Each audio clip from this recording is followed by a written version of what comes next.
Hi, I'm Scott. Welcome to Synth Stuff. Today is the day that many of us have been waiting for, the new version 2 firmware for the Modal Cobalt8, coming up next.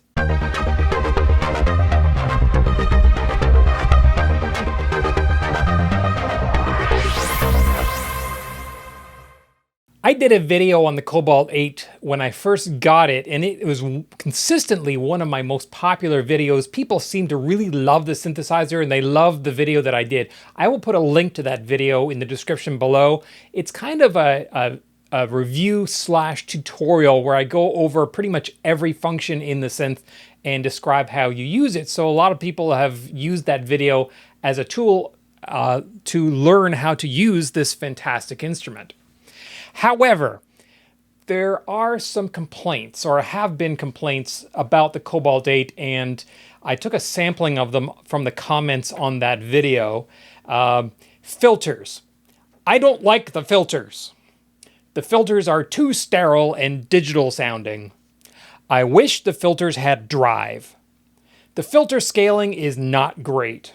And I will say, I actually like the filters in the Cobalt 8. Yes, they're kind of clinical, but I think it really suits the tone of the synth. But I mean, apparently people want them to sound like analog Moog filters, but so be it.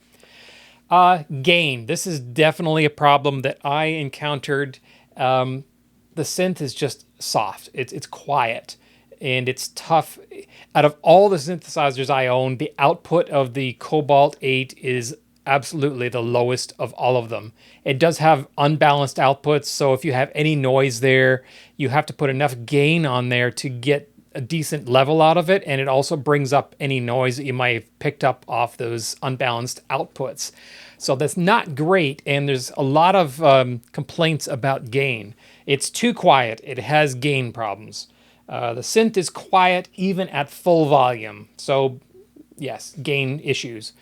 The effects. Okay, so no synthesizer except for maybe the Summit is going to have fantastic effects because effects take a lot of CPU horsepower, particularly reverb. The Summit has a very powerful DSP in it that does far and away the best reverb I've ever heard on a synthesizer. If you want really high quality reverb, you need either an outboard dedicated reverb unit, or you need to go into the box and use one in your DAW. So the reverb in synths is why is it there? Well, it's a help for sound design. It's for live playing, and sometimes if the reverb is good enough, you can use it in the studio for recording.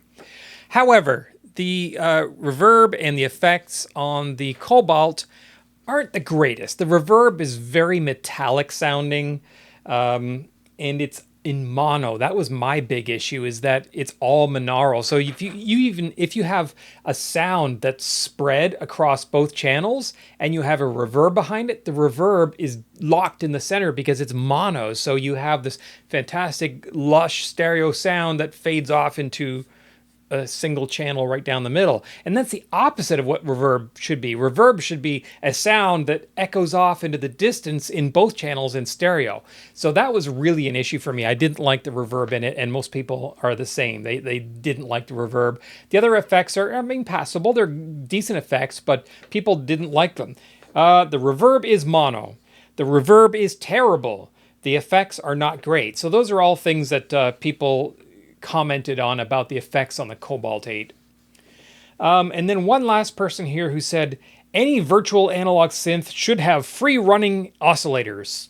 Okay, well, that's a bit technical. What is a free running oscillator?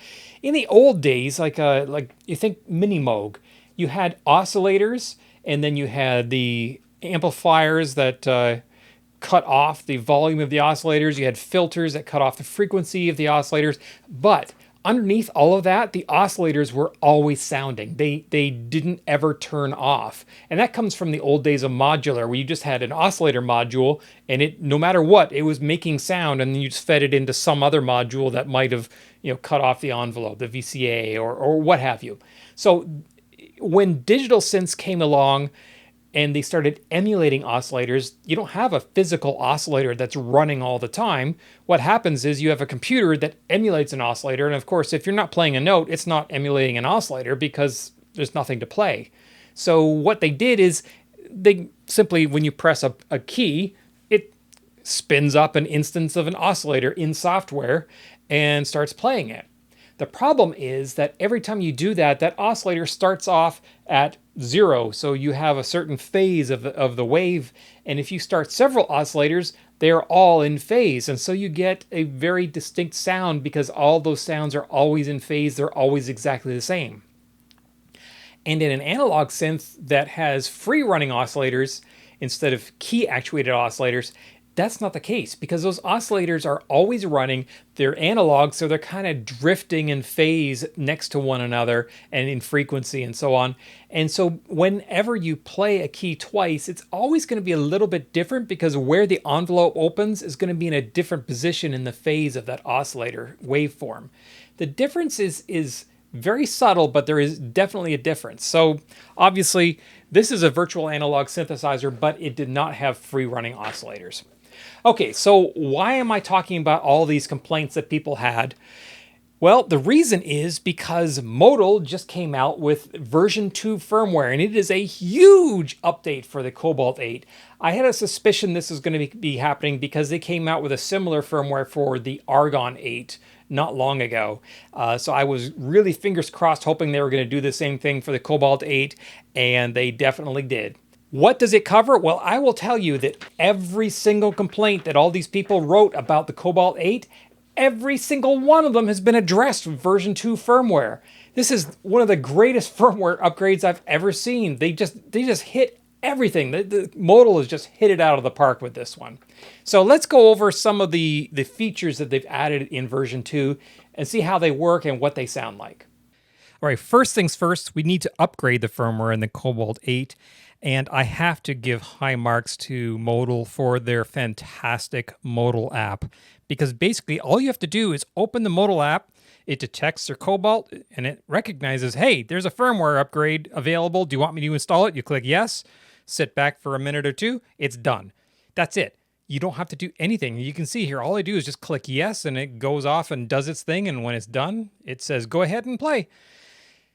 Compare this to the disaster of upgrading the firmware in my Roland Phantom, where you have to load things into a USB key, and it has to be a certain file name and a certain folder, and you have to put it in one of the ports on the synthesizer and then turn it on holding down specific keys, and then answer a bunch of questions on the screen and do some complicated stuff, wait for it to finish one thing, and then take it out of that port and stick it into a different port and then do a bunch of other stuff on the screen. It's just a nightmare, and I'm a computer guy, and I had a hard time doing it. And what hope does just the average guy have to try to do a successful firmware upgrade on a Phantom? And if you have a look at the Facebook groups about the Phantom firmware upgrades and all the people having troubles, it's reflected in that. And now, I already love the Modal app. I think other synthesizer makers really need to take note of how Modal does things on their apps, and it works on any platform. You can do it on an iPad or a Mac or Windows or whatever. It just works, and it works really well. It's simple laid out and minimal interference. You don't have to do stuff. You just plug it in, turn it on. It works. Amazing. Awesome, Modal. Okay, so let's, now we've got the firmware installed, let's listen to, let's say the effects first, so some of the new effects. So let me just turn the volume down because it's actually quite loud now. Okay, so there's a nice patch there. Let's have a look and see what effects we have. None. So no effects on this patch at all. Perfect. So let's put, well, here's the original chorus.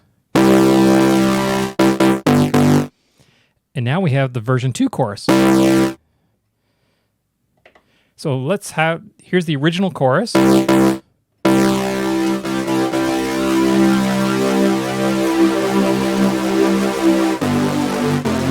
Nice sounding chorus. And let's compare it to the brand new chorus, version 2 chorus.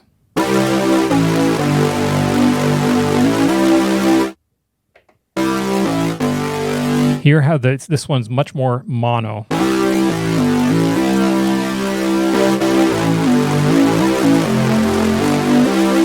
Much thicker, nicer chorus in there. So let's have a look. Listen to the phaser. Here's the original phaser.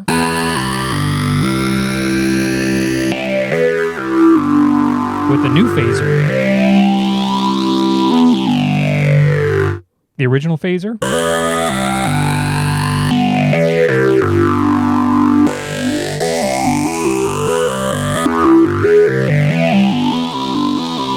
Nice.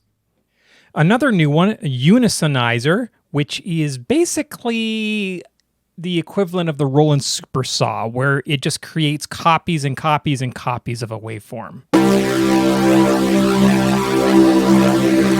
And you can of course detune those copies.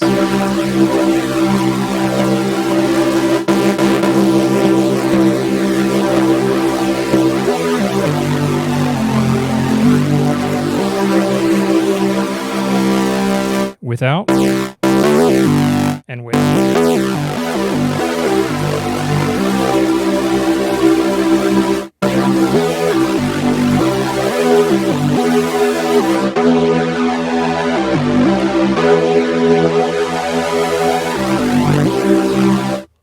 All right, the big one, the reverb.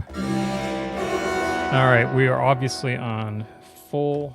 Oops, we're obviously here on full wet, so let's bring that back. This is the original reverb.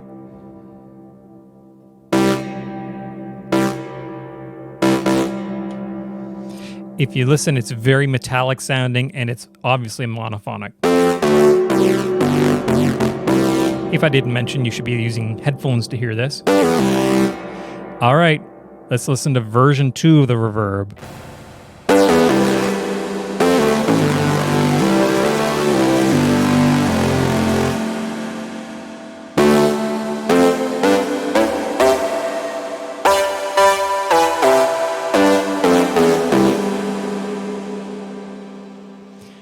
So it's not a fantastic reverb still, but it's definitely wider, it's definitely stereo, it's definitely a better reverb than this, which sounds like a metallic hallway. There's a lot more high end to that. Let's see if we can get some damping on this. We have a high pass filter. I don't know why we'd want a high pass filter. Seems an odd choice for a reverb. Maybe it's up here. Oh, there we go, brightness. Much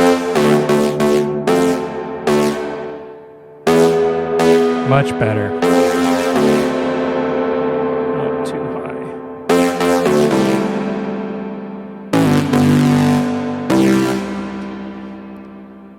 A couple other effects we get. We get a 3-band equalizer.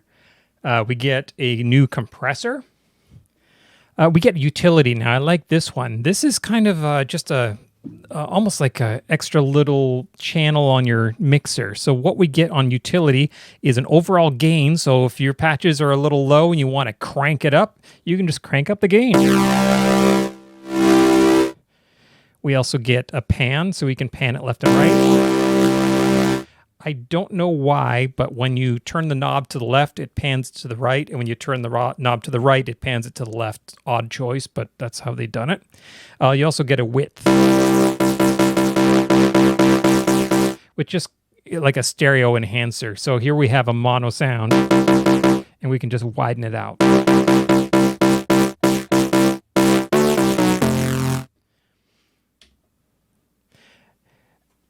We can also take just the bass portion of the signal and mono that. So that's nice in that we can keep the low end mono, so we can widen the signal, but instead of sending bass out to the sides, which is not what you want to do, we can keep the bass in the center. You can hear that right in the middle there. But the top end goes wide. And I think we can probably hear that if I try the filter. You hear it go off into the center, and then the wideness comes back with the top end. Cool. And then we have a low cut if you don't want any bass at all. Just a high pass filter. So some definite useful things in the utility effects. I really like that one. We also get some drive. That was one of the complaints about the Cobalt 8X, is that it was very sterile and very almost digital sounding because it was so clean. So drive is what you get from like an electric guitar. So what gives it its tone. So you just basically overdrive the signal and cause it to give it some harmonics. So let's listen to that. So we'll start with no drive at all, and then we'll bring that up and you can hear what it does.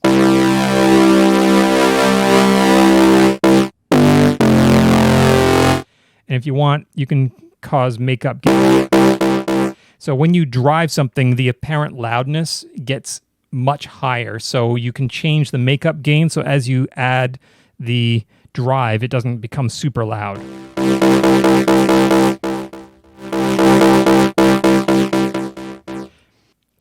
And there are a number of different drives. There's this is a mono drive. We can also do a stereo drive here, a hard one.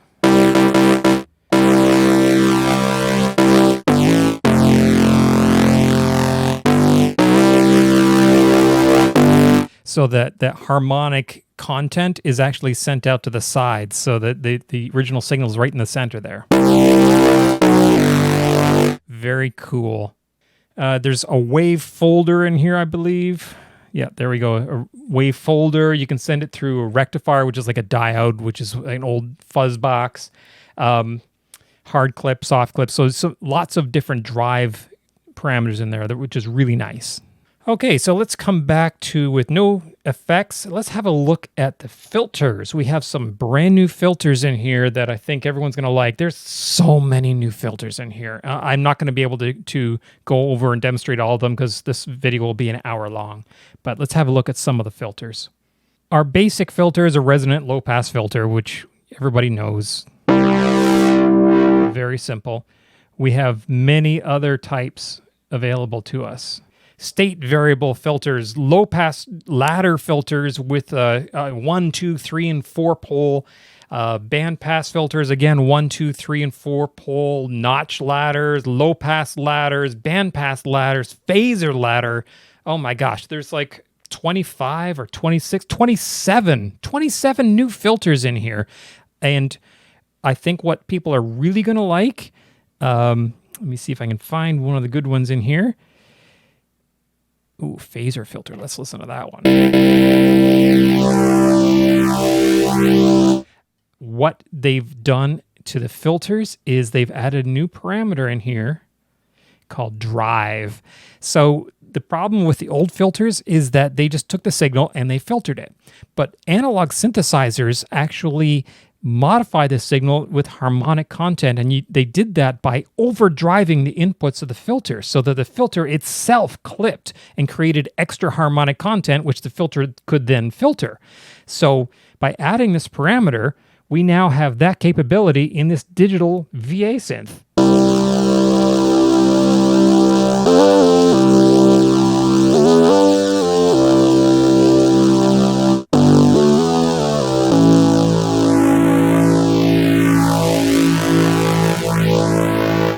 So the addition with all these new filters in here, all with this drive functionality, have, I think, going to really transform. It's basically created a whole new instrument because it's opened the potential palette of sounds of the Cobalt to just another level entirely. All right, so let's go back to the original version of, let's pick a different sound. There's a good one. Split bass. So now if we have a new parameter called vintage. So if we hold down patch and then change mix, we can change the vintage parameter. And what this does is it changes some of the detuning of the oscillators and just the behavior of the oscillators to better emulate an old analog synthesizer.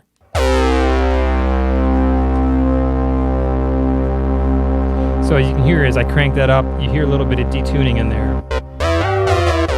That's all the way up and you can hear it. That synth needs to be tuned. So if we turn that down to maybe halfway, it goes up to 127, so let's bring down to 64. You definitely hear it in the higher end.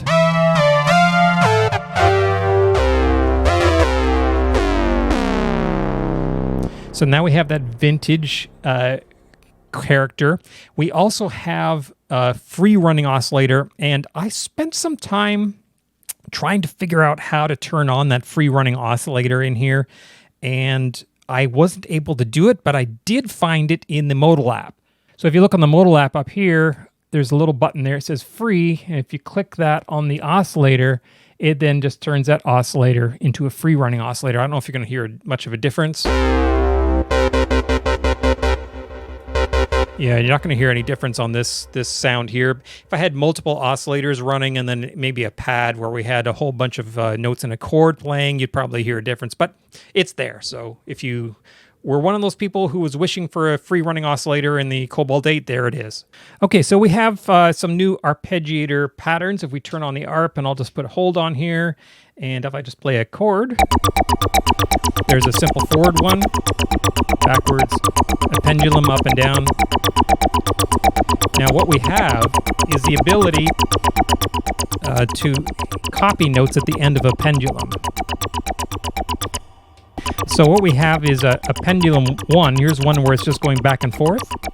The new one is a pendulum 2 where it copies the notes at the end.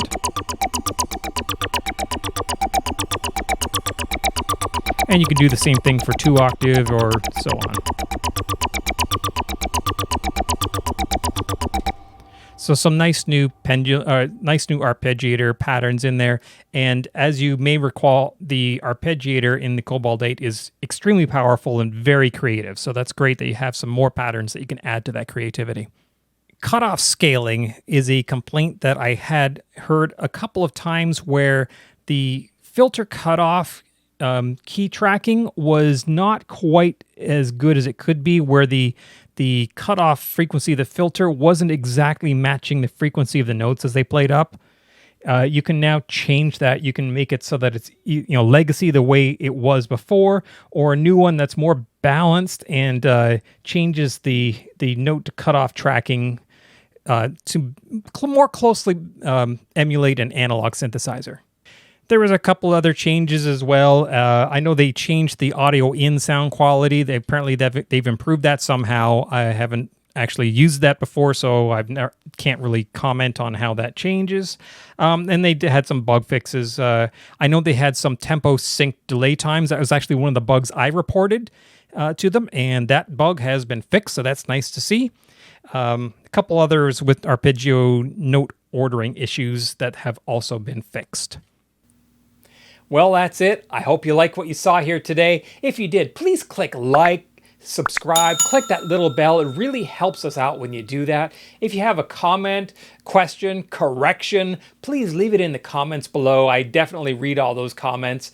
And don't forget to check out all the other great videos I have on the channel here. I'm constantly creating new ones, and I really appreciate when I hear that something I've done in one of these videos has helped somebody out, because that's really the reason I do all these videos. All right, thanks for watching.